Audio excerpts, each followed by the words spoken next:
guys, it's me, Sophie from TaylorofAllTrades.com.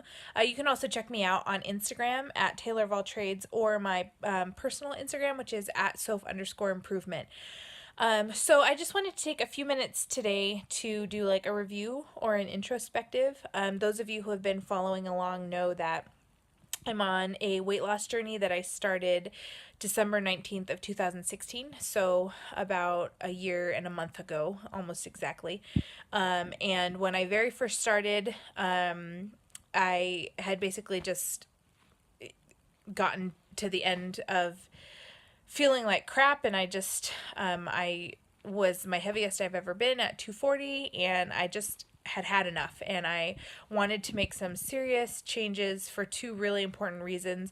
The first one is because I had been reading in First Corinthians, and I'm a Christian, so the verse that Paul says, I discipline my body and I make it my slave, so that basically when I give testimony of the Lord, my testimony isn't gonna be disqualified because I have been taking care of my body.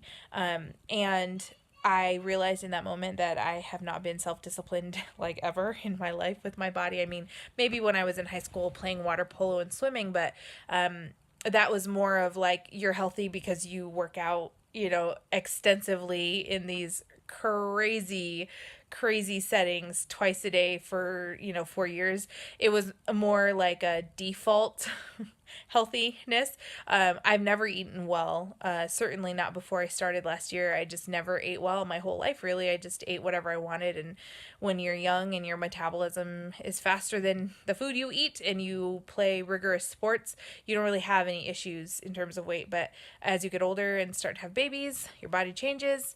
And I just had gotten to the point last year where I was tired of feeling like crap and feeling like the message I was sending about God was not a good one. It was the first reason. And then the second reason was just because there are a lot of health issues that run on both sides of my family. Diabetes is the main one. We've got, like COPD and CHF, high blood pressure, high blood sugar, just like you name it, and we've got it. And I know I'm cognizant of the fact that I'm a candidate for all of these diseases and health issues, and I didn't want to put that on my family. I didn't want to be sickly and then have them put in the position where they have to take care of me unnecessarily. I mean, obviously, if I get in some kind of hideous accident, I know my family would absolutely love to take care of me, but all of these preventable issues, I just didn't want that to be my life. And so a year ago, I was motivated and gung-ho and driven, and I was not going to fail. And for the first 6 months, I was doing a really good job. I started out at a size like 22, 24, and I had gotten down to a size 16, and my goal was to get to a size 12. My original goal was to lose 100 pounds in a year, but then research and following some really fantastic fitness people on Instagram, I just learned that the scale is not a good gauge for successfulness in becoming healthy. Rather, the sizes and the inches and just how you feel overall is the gauge. And so I was starting to feel really good, had a lot of energy. I was losing a little bit of weight. Honestly, it was only about 20 pounds overall that I lost, but I was losing a ton of inches. I was down to 16, which is more than halfway to my goal. And so I was feeling really good and really successful. Maybe not like business successful, but my goal, I was succeeding at my goal. And then Dad got sick, and complications of diabetes. He had a series of strokes, and he got paralyzed and became nonverbal. And so the first 2 months of that, we were in the hospital.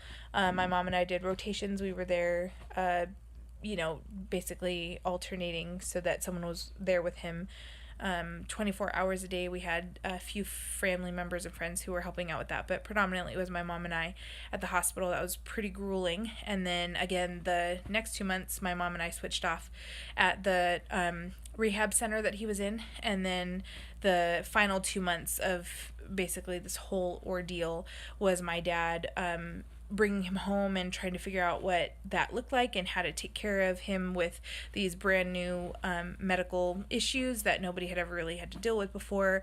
And then that brings us up to, about a month and a half ago. So, personally, I have just been dealing with a lot that has been hard for me to get over, and I wanted to do this introspective for a few reasons. One of them was just because I don't ever want people to get the impression that I think I know what I'm doing or talking about, or that I'm perfect, or that I don't have bad days, or that I don't struggle with things. If I give you that impression on my Instagram or my blog, I'm sorry, because it's just not true. I struggle all the time. I have a boatload of insecurities just like everybody else. And most recently, the past 6 weeks or so, I have just been struggling with a lot of emotional things. Excuse me. I am a very emotional person. And I don't apologize for that, because I actually really like that about myself. I'm definitely one of those people. I wear my heart on my sleeve. When I choose to love somebody, I love them with everything, every ounce of who I am. I love them hardcore, very fierce.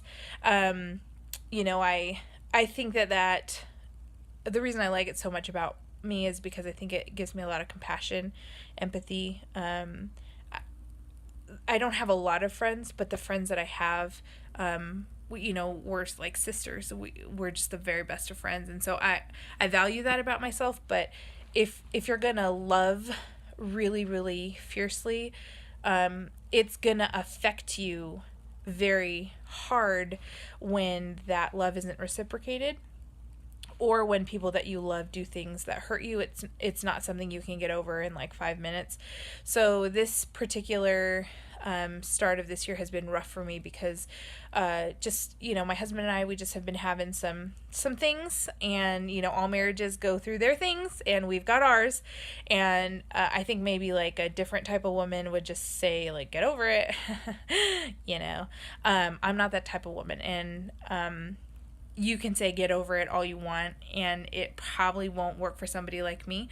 I just have to deal with things in my own time and in my own way, and I have to grieve. I actually have to grieve these things.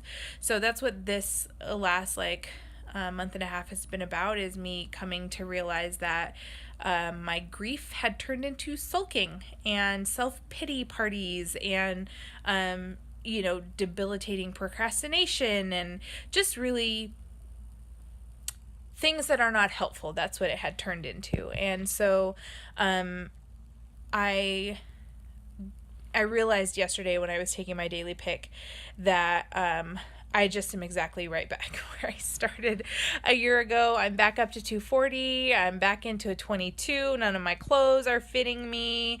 None of the smaller clothes I was able to buy when I was a size 16 fit me. I feel like crap. I have no energy. Like, I'm breaking out left, right, and center. So I'm right exactly back where I was a year ago. And I just have been taking that really hard. It's been really hard for me to get over that, because I feel like the assessment is not me comparing myself to somebody else, but me comparing myself to myself. And so if I could do it last year, why is it so hard for me to do it this year? Why can I not get started again? Why am I such a failure?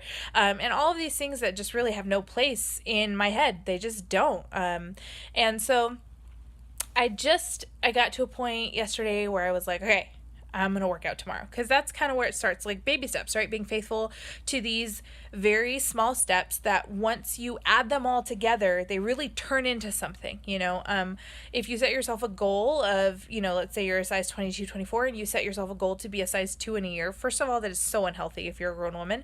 And second of all, it's not really all that plausible unless you starve yourself. And that's not wise or healthy. That's giving yourself other issues that you don't need to have in your body.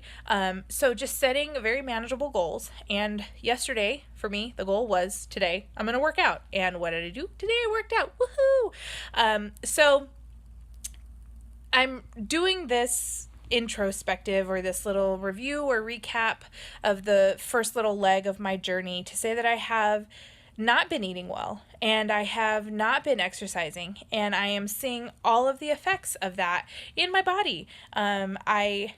I have digestive issues again. I have no energy. I'm back up in weight. My knees and back are starting to hurt again. Like, all of these issues, because I can't just be faithful to the little things. So This is me telling you all that we all have reasons why we choose what we choose, why we make the decisions we make. And my excuses are not good excuses, but they are what they are. And I've been having a hard time feeling alone. You can make as many excuses as you want to make, and you can blame as many people as you want to blame, but at the end of the day, it is about you. You are the one who owns this body. The decisions that you have made to this point have been your own. How you have treated your body, that's all on you. And that's kind of the point where I was yesterday, where I just realized, I gotta get over it now. And now I'm ready to get over it now, after grieving and figuring it out and being able to think about it and process it all, that I'm ready to get over it. And so today I woke up and the first thing I did was a workout. And I love, you guys know this about me, I love HasFit, Coach Kozak and Claudia. I love their programs, are all free on YouTube. I do not mind shouting their praises to the rooftops. They are fantastic. I even think they have a way for you to donate to them if you want to support their cause, but they are just fantastic. I love their workouts. And so I did that and I feel better and I feel like I can. And I don't want you to get me wrong. I don't want you to think that I'm saying that like obedience to the Lord or just making wise, good choices is predicated by feeling like you can or should. That's not what I'm saying. What I'm saying is that you need to be doing these things for yourself, and you need to be honoring the Lord in your decisions, even what you eat and whether or not you exercise and take care of your body. But feeling like you want to and feeling like you can is a bonus. And that's kind of where I am. So wish me luck. Pray for me. Please, always, always pray for me, because this is hard. This is harder this time around. I can't seem to get my feet under me. But just pray for me and shoot me like a little encouragement on Instagram or blog or whatever. Nobody ever doesn't like a compliment or a word of encouragement. So, if you have the time or want to, go ahead and do that. But I just wanted you guys to know that I'm not perfect, that I struggle just like you do, and that it doesn't matter where you are in your journey, whether you're day 1 or day 2 or year 2 or month 2 or 10 years down the road. Take baby steps, do them faithfully, and we're in this together. And if I can, you can, and we can do this. All right, I'll talk to you guys later. Bye.